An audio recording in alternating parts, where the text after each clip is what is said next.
बोलिए श्री सद्गुरु महाराज की जय। बुलंद आवाज में जय जयकार करें। श्री सद्गुरु महाराज की जय। हम लोग बहुत देर से सुनते सुनते शायद हम लोगों का मन भी भर गया होगा, लेकिन खाली मन करना है, क्योंकि जो खाली डब्बा रहता है उसी में राम राम अटता है, और जो डब्बा भर जाता है वह डब्बा का कोई खास बोल नहीं रहता है। एक दुकानदार के पास एक महात्मा जी गए और महात्मा जी कहते हैं दुकानदार भाई से, दुकानदार भाई ये डब्बा में क्या है? बोला कि इसमें जीरा है। ये डब्बा में क्या है? मरीच है। इसमें क्या है? हल्दी है। इसमें क्या है? तेजपात है। इसमें क्या है? पचफोरना है। दुकानदार कहते हैं कि महात्मा जी कुछ लेना देना है कि नहीं? खाली पूछे जा रहे हैं इसमें क्या है, उसमें क्या है, उसमें क्या है। अरे कुछ लेन देन की बात कीजिए, काहे माथा चाट रहे हैं? महात्मा जी कहते हैं ना, वो कोना वाला डब्बा में क्या है? वो डब्बा जो दिखाई पड़ रहा है उसमें क्या है? तो क्या करते हैं? चुटकी बजाते कहते राम राम। चुटकी बजाते हुए कहते हैं कोना वाला डब्बा में क्या है? तो चुटकी बजाते हुए कहते राम राम। मतलब कहने का खाली डब्बा था, तो जो खाली डब्बा था उसमें राम राम, और जो भरा हुआ था तो जीरा मरीच पचफोरना है। राम राम उसी में रहता है जो खाली डब्बा रहता है। परमात्मा उसी में निवास करते हैं जिसका हृदय खाली होता है। और जो बहुत कचरा से भर लेते हैं हृदय को, परमात्मा वहां पर नहीं रहते हैं, परमात्मा वहां से दूर चले जाते हैं। उसके लिए जगह चाहिए ना। परमात्मा को रहने के लिए आपका हृदय रूपी साफ जगह चाहिए। इसलिए हृदय को साफ करने के लिए एक बार गुरु महाराज का जय जयकार बुलंद आवाज में करें। बोलिए श्री सद्गुरु महाराज की। अखंड मंडलाकारं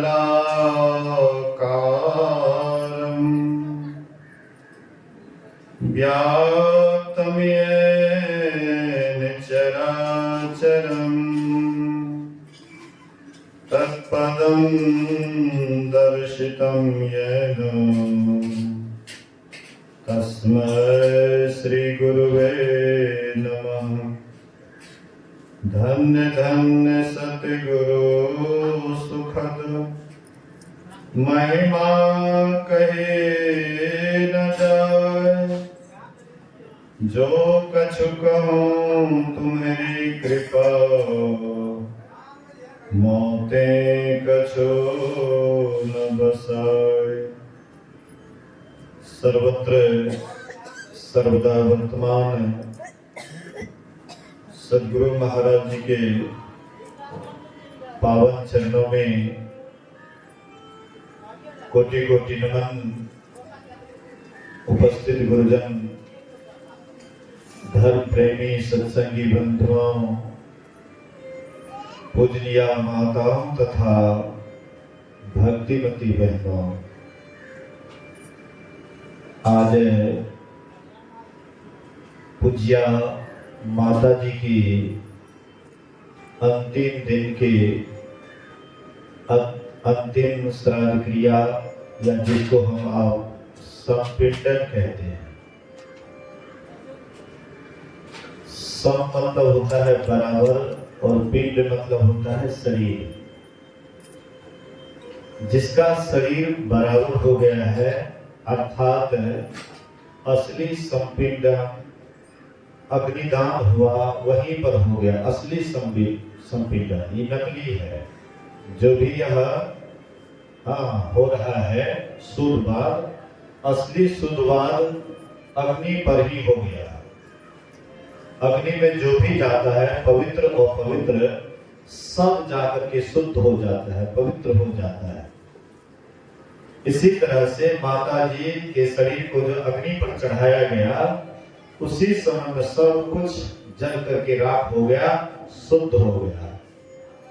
लेकिन एक पुराने परिपाटी के अनुसार हम आप आज संपीड़न के अवसर पर उपस्थित हैं।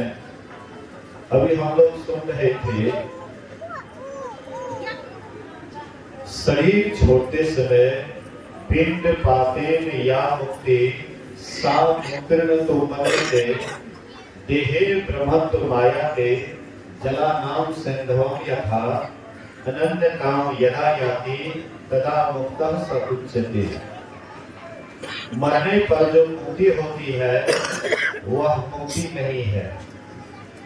मुक्ति वह है जबकि जीव ब्रह्मत्व को जीते जी प्राप्त कर लेता है, वह सदा के लिए मुक्ति पा लेते हैं।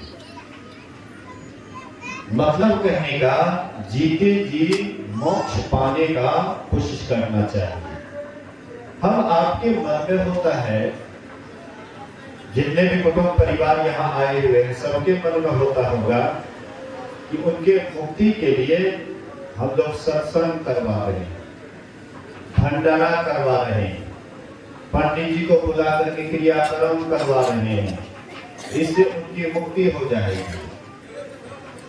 लेकिन सत्शास्त्र में, वेद पुराण में कहा है कि जीते जी मुक्ति होता है, मरने के बाद मुक्ति नहीं होती है, जीते जी मुक्ति होता है। जीते जी अगर आप शांति को प्राप्त कर लिए हैं, जीते जी आपने परमात्मा को पा लिया है, जीते जी आप शरीर संसार से ऊपर उठ गए हैं, तो मरने के बाद भी आप शरीर संसार से ऊपर ही उठे रहिएगा। अगर जीते जी संसार से आसक्ति है और मरने पर कहेगा कि हम मरने के बाद हमारी मुक्ति हो जाएगी, संत महापुरुष कहते नहीं। कबीर साहब कहते हैं, साधु भाई जीवत ही करो आशा, जीवत समझे जीवत बुझे जीवत मुक्ति निवासा, अजियत कर्म की फांस न काटे मुए मुक्त की आशा, साधु भाई जीवत ही करो आशा। अभी हम जिंदा हैं, अभी हमको सत्संग ध्यान बढ़िया नहीं लगता है, मरने के बाद सत्संग ध्यान बढ़िया लगेगा? कोई सत्संग ध्यान नहीं हो करता है ना, अब मरने पर कहते हैं कि शराब में सत्संग करा दो, उधार हो जाएगा। कितना सस्ता अगर सौदा होगा तो सब उधार हो जाते।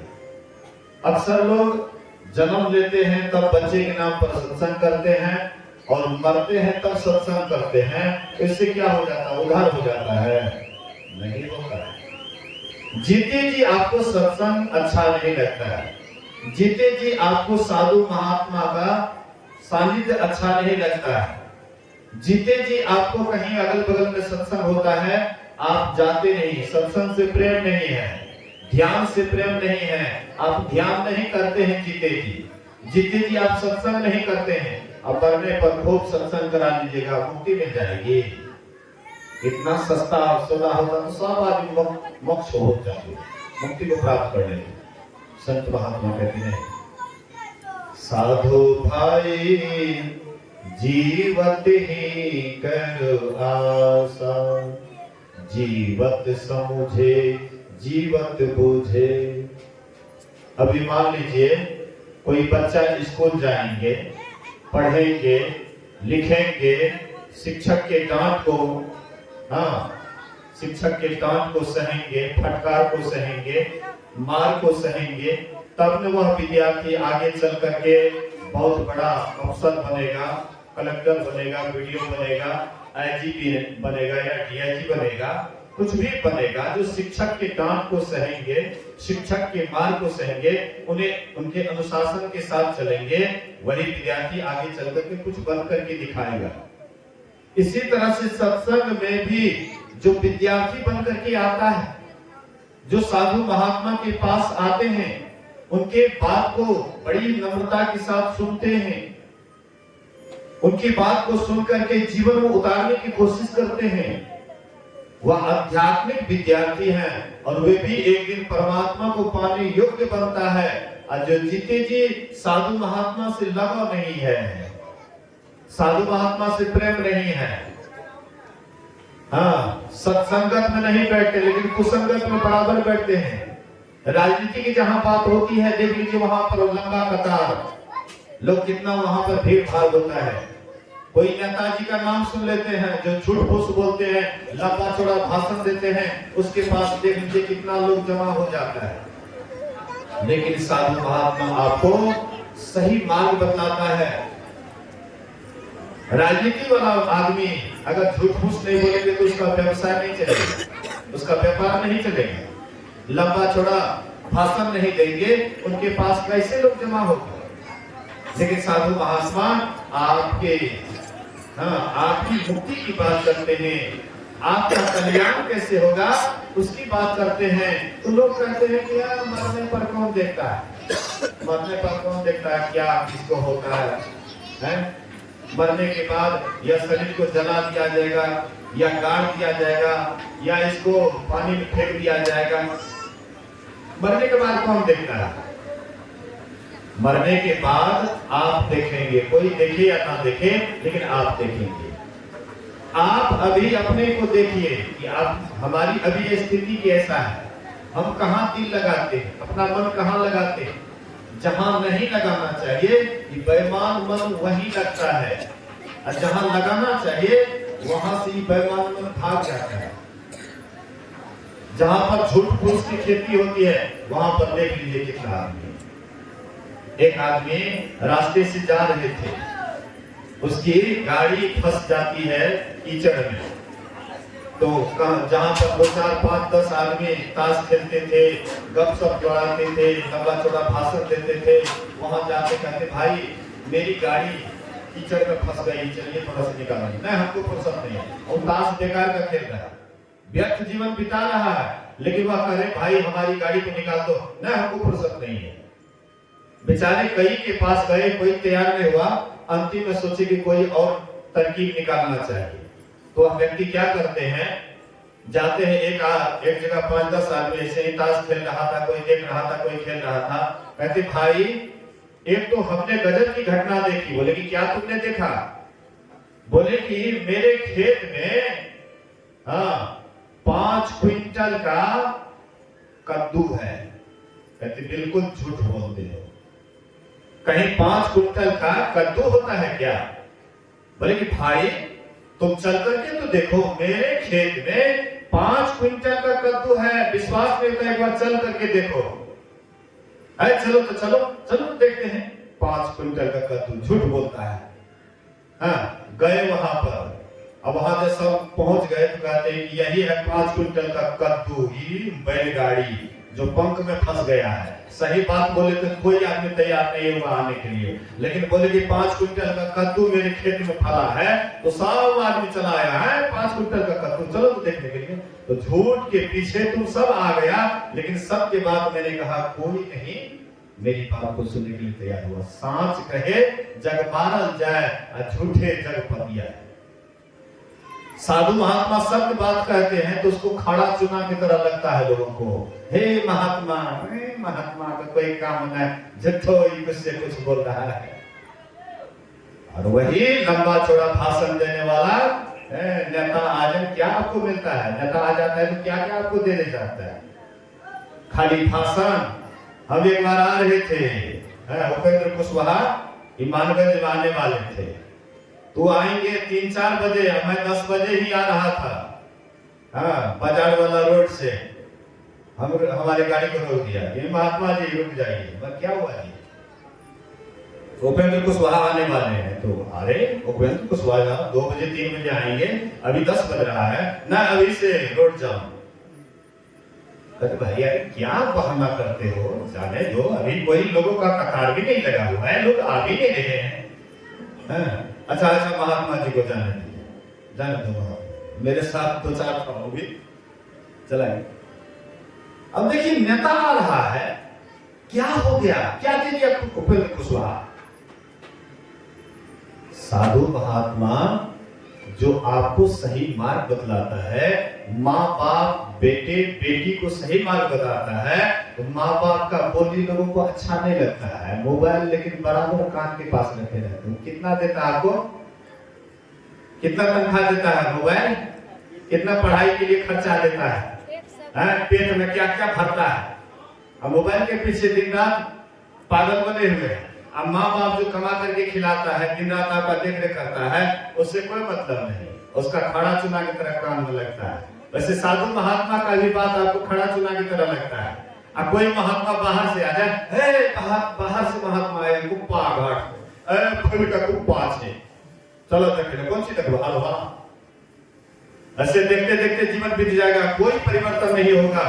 अगर आप सच्चाई को समझिएगा तो आपके नजदीक में भी साधु महात्मा हैं और आपको सही बात बताने वाले हैं, वे आपको अच्छा नहीं लगता है। कोई एक साल में एक बार आ गया तो क्या आप उनसे सीखिएगा?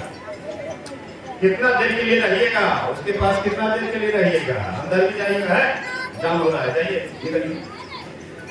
नजदीक वाला महात्मा जो आपको उनसे ज्ञान लेना चाहिए। आप कहिएगा कि हम करो उससे कम है महात्मा, हम महात्मा देख लिए सुना दे गोदी काम के खेलाल महात्मा ही हमरा की सिखेते, हम ओकरा से कम जाने छियै। क्या आप जानते हैं यही रोटी कपड़ा और मकान, इसी से आपका जीवन चल जाएगा? अरे रोटी कपड़ा मकान तो जितने भी जीव जंतु है सब इतना काम सब करते हैं, लेकिन इतना ही काम से आपका कल्याण हो जाएगा। साधु महात्मा आपको बताते हैं जब से बच्चा जन्म होता है तब से परमात्मा उनकी सारी व्यवस्था कर देते हैं। रोटी कपड़े मकान की यहाँ बात नहीं होती है। नेता बात करते हैं रोटी कपड़े मकान की, लेकिन वो कहाँ तक क्या कर पाते उसको भगवान ही जाने। साधु महात्मा रोटी कपड़ा और मकान की बात तो नहीं करते हैं, लेकिन जीवन जीने की कला सिखाते हैं। अगर साधु महात्मा के पास जो चले जाते हैं और जीवन जीने की कला सीख जाते हैं तो उनको जीते जी 4 फलों की प्राप्ति होती है, अर्थ धर्म काम मोक्ष। पंडित जी आते हैं ना, कहते मरने के बाद तुम्हारे बाप को ये दान दोगे तो ये चीज मिलेगा, ये दान दोगे वो चीज मिलेगा। साधु महात्मा कहते हैं कि नहीं नहीं, झूठी बात है। तो पहले के ब्राह्मण लोग कहते थे कि गाय यजमानी गाय दे दीजिए ना, अरे आपके माँ बाप को घर दूध मिलेगा स्वर्ग में। कितना बुड़बक बनाता था। गाय देंगे पंडित जी को, पंडितनी दूध पियेंगे, दूध मिलेंगे हमारे माँ बाप को। ये फल बड़ा बढ़िया फलता है, ये दान कर दीजिए, ये फल आपके माँ बाप को वहां स्वर्ग में मिलेगा। खाएगा यहाँ पंडित नहीं, मिलेगा माँ बाप को। अरे दान ही लेना है तो झूठ बोल करके काहे लेते हैं? सीधे सीधे ले लो ना, इतना दान लगेगा, ये सब लगेगा। अरे काहे कहते हो कि ये दोगे तो तुमको वहां मिलेगा? खाओगे तुम, मिलेगा उसको। तुम भगवान हो गया है क्या? ये झूठी बात है। साधु महात्मा कहते हैं जीते जी आशा करो, जीते जी जो करना है करो। ज्ञान ध्यान की बात बुझिए या मन को खूब समझाइए जी। अपलटू मुए पर किन देखा, जीविते जी मुक्त हो जाइए जी। कहते जीते जी मुक्त हो जाओ, मरने पर किसने देखा? साधु भाई जीवत ही करो आशा, जीवत समझे जीवत बुझे, जीवत मुक्ति निवासा। अजियत कर्म की फांस न काटे, मुए मुक्त की आशा। जीते जी फांस नहीं काटे, ममता का फांस, मोह का फांस है, ये सब फांस काटे नहीं जीते जी। मरने के बाद कहते हमारी मुक्ति हो जाएगी। दूर दूर ढूंढे मन लोभी, मिटे नगर मतरासा। ये दूर दूर लोभी मन जो है दूर दूर ढूंढते रहता है, कहाँ जाएंगे तो सुख मिल जाएगा, कौन हमारे जीवन में आ जाएगा तो सुख मिल जाएंगे। बेटा नहीं हुआ, बेटा हो जाएगा तो सुख मिल जाएगा, बेटी हो जाएगा तो सुख मिल जाएगा। कोने के लिए फल नहीं कटा देखती है, सौकाज लग देती है, हृदय जुड़ा देती है। मरने लगता है तो लोग क्या कहते हैं? हे फलनी के बुलावत है, एक बार ओकरा देख लो ना, हमर हृदय जुड़ा देते। लागे छे हृदय वह जुड़ा देते, जे जुड़ते हृदय ओकर तो कभी सुमरने न ढारल छे। जिससे आपका कल्याण होगा उसका तो नाम जुबान पर कभी आता नहीं है। एक आदमी भगवान का नाम ले लेते थे, कहते हैं भाई ये मर रहा है, इसको किसी तरह से भगवान का नाम दिलाना चाहिए, नाम याद दिलाना चाहिए। तो एक आदमी घर जमाए रहा था तो उसका नाम था सीताराम। तो मरते समय कम से कम नाम ले ले। कहते हे मैं हे ही देखी था ये के छिए, कहते हे खिखरनी के जमाने छियै दुल्हा नहीं छियै खिखरनी के दुल्हा। मतलब मरते समय उसको याद दिलाना चाहते थे कि कम से कम जो है उसका नाम ले ले कि के छियै का चिन्ही तो बागे तो नहीं खिखरनी के दुल्हा नहीं छियै हम नहीं जाने छियै जो नाम ले। मतलब मरते समय में हाँ हम आपको परमात्मा का याद नहीं आता लेकिन बहुत कुटुंब परिवार का याद आता है। लेकिन कुटुंब परिवार आपको सब नीचे ही गिराने वाला है घर में ही भेजने वाला है। दूर दूर ढूंढे मतलब भी मिटे न गर्भ तरासा साधु संत की करे न बंदगी कटे कर्म की फांसा। साधु महात्मा को प्रणाम नहीं करते हैं उसका वो नमन नहीं करते हैं लाज आती है। कबीर साहब कहते मेरी मत मान जमराज तो मनाएंगे और तेरे कर्मों का सजा तुझको भुगाएंगे फिर जन्म और मरना पड़ेगा और काया कुटी खाली करना पड़ेगा। ये शरीर को एक दिन खाली करना पड़ेगा। साधु महात्मा का बात जो नीम के पत्ता के समान तीता लगता है जमराज कूटेंगे तब पता लगेगा कि साधु ठीक कर देते। जमराज जमदूत पूछेंगे तब पता लगेगा। अभी साधु महात्मा का बात आपको बड़ा फीका लगता है नीम समान फीका लगता है। महात्मा की बोले छे महात्मा महात्मा वही ना बोले छे। महात्मा बोलता है आपके हित की बात करते हैं। साधु महात्मा ही एक संसार में है कि बेफालतू का हित की बात करते हैं और तो सब स्वार्थ में आकर के आपसे कुछ लेन देन की बात करते हैं। लेकिन साधु महात्मा लेन देन की बात नहीं करके हाँ आपके हित की बात करते हैं कि आपका कल्याण कैसे होगा आपका उद्धार कैसे होगा। आप मरने के बाद कहां चले जाएंगे। मरने के बाद कोई दुख में नहीं जाना चाहता है सब सुख में जाना चाहता है। लेकिन सुख वाला काम करेंगे तब ना अब करेंगे दिन रात दुख वाला काम अब मरने के बाद चले जाएंगे सुख में ये कभी नहीं हो सकता है। दादू दयाल जी महाराज कहते हैं जीवत छूटे देह गुण जीवत मुक्ता होए जीते जीवत काटे कर्म सब मुक्ति कहावे सोए। जीवत जगपति को मिले जीवत आत्म राम और जीवत दर्शन देखिए दादू मन विश्राम। जीवत मेला ना भया जीवत परस न होए और जीवत जगपति ना मिले दादू बूढ़े सोए। कहते वह बुढ़ गया। कौन बुढ़ गया जो जीते जी परमात्मा को याद नहीं किए जो जीते जी परमात्मा का सुमरण नहीं किए उसका स्मरण नहीं किए। हाँ वो उसका जीवन ही बेकार चला गया व्यर्थ चला गया। जीवन है बेकार अब भजन भी दुनिया में तो कौन भजन हारमोनिया लावा ढोलक लावा आ खूब गा बजावा खूब नाचा भाग ल भजन। ए भजन से कते तक कल्याण है तो जाने छ अखनी जे छ अखनिया तक खूब मगन भए जो अखनिया तक मरे कला जब जमराज के जब कुटाई लागे लगता तो वही समय वो भजन याद है तो ढोलक हारमोनिया चाहिए उस समय। बोलिए श्री सद्गुरु। कोई मरे लगले ओकरा पास जाके ढोलक हारमोनिया बजबत के हन लागे छै ओकरा कहै है हटा ए अकच लागे छै हमरा दम निकले आ तू ढोलक हारमोनिया ये बजबेला ऐसा निक लगता है। लेकिन वही समय अगर परमात्मा के भक्त है तब वही समय ओकरा करते आ हा भगवान के नाम याद करत है गुरु महाराज के नाम याद करत है। हाँ गुरु महाराज के नाम हाँ गुरु महाराज उस समय में एकदम प्रिय वचन परमात्मा को जिनको स्नेह जिनसे स्नेह है जिनको परमात्मा से स्नेह है परमात्मा को याद आता है बहुत अच्छा लगता है। मोती बाबा अंतिम में मोती बाबा जब शरीर छोड़ने वाले थे तो त्रिवेणीगंज से कोई एसपी या डीएसपी कोई मतलब बड़े पदाधिकारी हाँ गए बाबा के पास कहे बाबा बाबा चिन्हे था हमरा बाबा चिन्हे था हमरा बाबा चिन्हे था हमरा बाबा तोरा चिन्ह के की करबो तोरा चिन्ह के की करबो तोरा चिन्ह के की करबो चिन्हबै ओकरा जे कहियो अनचिन्ह नहीं हेते तोरा चिन्ह के की करबो भाग हो। श्री सद्गुरु महाराज। लया हमरा अंतिम चिन्है छ तोरा कथि ले चिन्हबो हम ओकरा चिन्हबै जकरा चिन्है के बाद फिर अंतिम नहीं दे। वह कौन है? मोती बाबा बड़े अच्छे महात्मा थे, गुरु महाराज के अनन्य भक्त थे। गुरु महाराज जी के याद को छोड़ करके उसको किसी का याद अच्छा नहीं लगता था। एसपी डीएसपी आईजी डीआईजी उसको अच्छा नहीं लगता था। बड़का पद पर है तो क्या हो गया, सब पद इधर रद्द हो जाता है, लेकिन एक पद कभी रद्द नहीं होता है। भक्त का पद कभी रद्द नहीं होता है।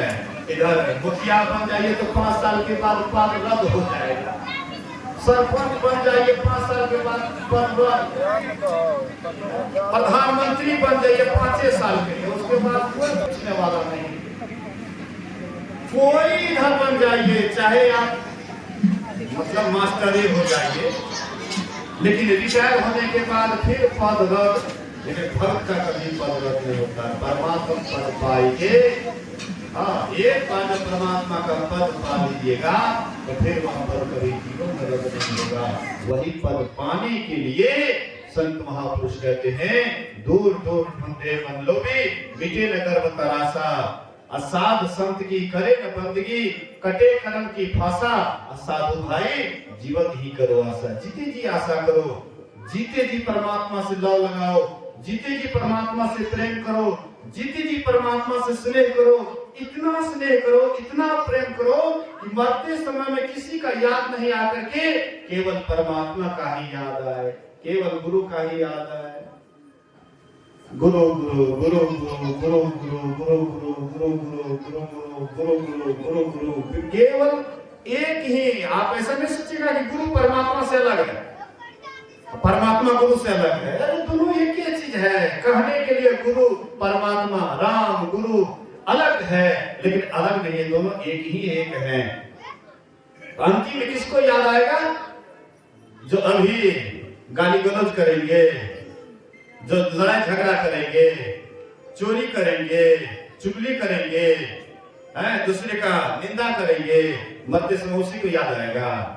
जो जीते जी खूब परमात्मा का स्मरण करेंगे। जन्म जन्म मुनि जतन कराही, अंतराम मुख आवत नाही। अंतिम अंतिम में परमात्मा का नाम याद आ जाए, गुरु का नाम याद आ जाए, यही सबसे बड़ा काम है। लेकिन अंतिम में उसी को याद आता है जो जीते जी खूब हिस्सा लगा लेते हैं। परमात्मा के नाम का, सुमरन का इतना हिस्सा लगाते हैं, उठते बैठते सोते जागते हर हमेशा परमात्मा को ही याद करते हैं। हाँ, किसी का याद नहीं करते, परमात्मा को दिन रात सुमरन ध्यान करते हैं। ऐसे व्यक्ति को मरते समय भी याद आता है। और जिसको मरते समय में अच्छी भावना होती है, शरीर छूटने पर उनको अच्छा जगह मिलता है। और जो मरते समय बुरी भावना करके शरीर छोड़ते हैं, वह अधोगति को प्राप्त हो जाते हैं, 84 लाख योनियों में चले जाते हैं और फिर नाना प्रकार के दुख को झेलते रहते हैं। फिर आपको कोई उद्धार करने वाला नहीं है, कोई कल्याण करने वाला नहीं है। कल्याण करने वाला है वो संत महापुरुष संसार में आते हैं, आपको सुमार्ग दिखाने के लिए, अच्छा मार्ग दिखाने के लिए। उनसे सुनिए और समझिए, अपने जीवन में उतारिए, बहुत बड़ा लाभ होगा। बोलिए श्री सद्गुरु महाराज की जय। आइए अंतिम एक भजन, उसके बाद आरती की ओर चलेंगे। बोलिए श्री सद्गुरु महाराज की जय। किनके शरण में जाना चाहिए? जिनके शरण में जाने से उद्धार होगा, कल्याण होगा।